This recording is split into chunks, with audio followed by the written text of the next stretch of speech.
Choisissez l'activité physique qui vous plaît. Si vous faites quelque chose que vous n'aimez pas, vous ne le ferez pas. Nous avons appris pour démarrer une activité physique, à énormément fractionner. Si je cours pendant 500 mètres et qu'ensuite je marche un tout petit peu, qu'ensuite je recours pendant 500 mètres et que je remarche un tout petit peu, je vais tout doucement habituer mon corps. Quelqu'un par contre qui a été sportif et qui veut reprendre une activité sportive, l'autre conseil qu'on va lui donner, c'est de ne pas essayer de retrouver rapidement le niveau auquel ils étaient.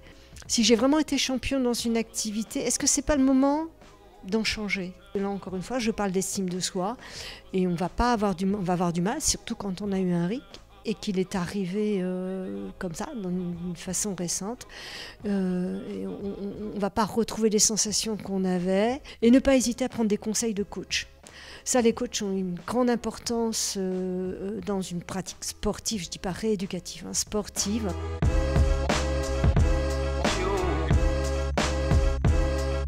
Nous, on se trouve intermédiaire entre le patient souffrant et le coach. On est vraiment cette phase d'intermédiaire. Notre essence de métier, notre corps de métier, c'est de partir d'une personne avec un déficit, un handicap, et de l'approcher et de le faire cheminer vers une récupération la plus optimale de ses capacités, de façon à ce qu'il puisse reprendre une qualité de vie correcte. On va faire un bilan des lésions. Ensuite, notre rôle, ça va être justement de favoriser dans un premier temps une reprise des activités physiques avec le matériel qui est à disposition des kinés dans les cabinets ou à l'hôpital, un peu de vélo, un peu de rameur. C'est surtout, il va faire attention à ce qu'il n'y ait pas trop de compensation. Le prof de gym s'en moque que votre bras soit là. Ce qu'il veut, c'est une main en l'air. Nous, par contre, c'est vrai qu'on va être plus exigeants. C'est paume en l'air, on va lever dans l'axe de l'omoplate, de façon à ce qu'il n'y ait pas de douleur. C'est-à-dire qu'on va utiliser des positions de fonction, des chaînes de fonction qui vont permettre justement de récupérer des mouvements harmonieux, sans compensation, sans gestes accessoires, qui sont fatigants à la longue.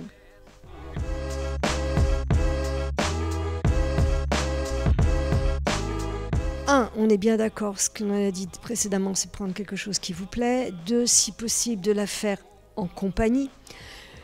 Parce qu'il est vrai que si on est plusieurs à aller à une activité physique, les autres viennent vous solliciter et donc ce qu'on se dit qu'on va remettre au lendemain, on se sent un petit peu obligé. Après, vous avez d'autres solutions. C'est faire des semainiers. Ça, c'est très important de se dire, voilà, à la fin de la semaine, il faut que j'ai fait 2 heures d'activité physique dans ma semaine. Vous avez aussi tout ce qui va être maintenant nos téléphones, qui ont tous à l'intérieur, quelles que soient les marques, des systèmes pour compter vos pas, compter vos kilomètres, compter votre activité. Donc ça peut être aussi un bon système.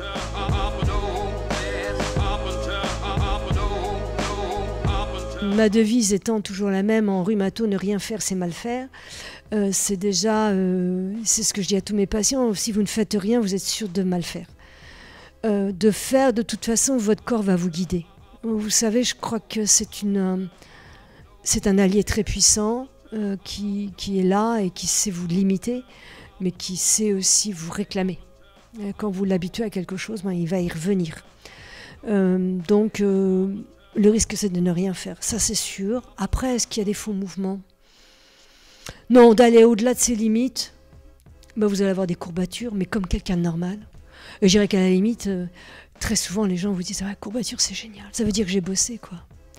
C'est un doux mal, entre guillemets, donc est-ce que c'est grave d'avoir des courbatures? J'en suis pas totalement sûre. Il faut juste avoir un petit peu de raison, mais même petite que tout le monde, de se dire j'ai des courbatures dans les cuisses, je vais plutôt travailler le haut, mais je dirais qu'à la limite c'est le raisonnement de monsieur, madame, tout le monde devant toutes les activités. Un RIC n'a pas de particularité là-dessus.